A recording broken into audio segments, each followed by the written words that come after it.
Oke teman-teman, sekarang kita akan memberikan silase. Ini silase daun singkong. Usianya sekitar kurang lebih 10 hari ya.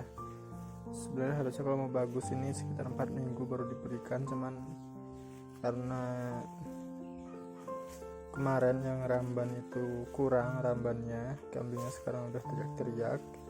Tadi malam juga banyak ramban yang gak dimakan, jadi kita bongkar silase yang baru umur 10 hari ini. Ini murni hanya daun singkong karet ya, daun singkong karet. Terus kita berikan ada bekatul juga. Bekatul ini tujuannya untuk menyerap kadar air ya, karena kemarin itu daun singkongnya kena hujan basah banget, jadi kita berikan bekatul untuk menyerap kadar air.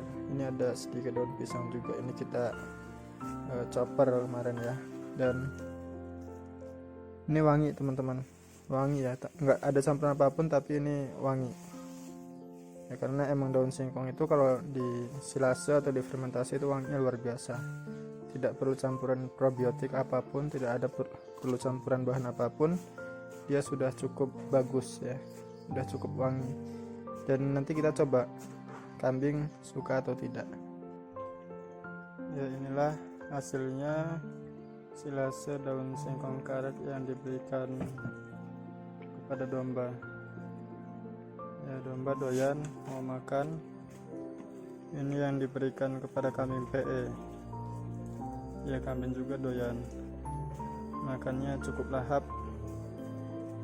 Ini pagi hari pemberian pukul 9.23 atau setengah 10 kurang dikit ya. Begitupun yang ini ya, kandang sebelah sini juga makannya luar biasa ya. Ini pembuatannya sederhana sekali teman-teman, cukup dicacah ya. Kalau misalnya punya chopper bisa menggunakan mesin chopper, kalau misalkan nggak bisa pun bisa manual. Saya pertama bikin ini sekitar 6 bulan lalu, ini manual menggunakan arit atau golok ya. Kita pisahkan saja daun dari batangnya atau dari pohonnya. Nah, bisa dilihat ya, ini doyan teman-teman.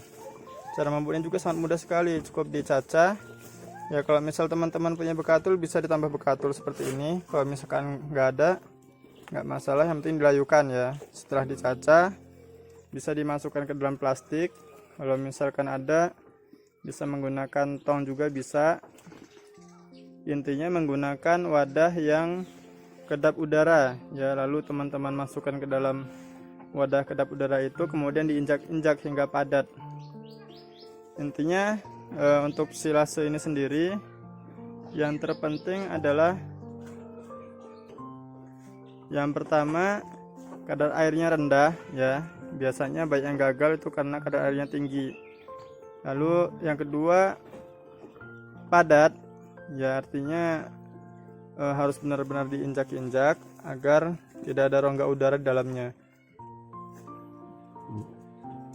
Lalu yang ketiga adalah kadar airnya rendah ya. Jadi yang pertama itu harus wadah kedap udara, yang kedua itu harus padat, dan yang ketiga adalah kadar airnya harus rendah ya, atau tidak boleh terlalu tinggi.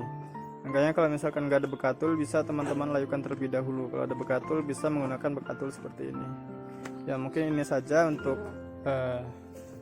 pengalaman saya memberikan silase daun singkong karet kepada kambing ya. Nanti tutorial cara pembuatannya akan saya berikan di pembuatan silase selanjutnya, karena kemarin tidak sempat membuat video ya. Jadi kalau kemarin banyak yang bertanya-tanya, nanti kita akan buatkan tutorialnya di video selanjutnya.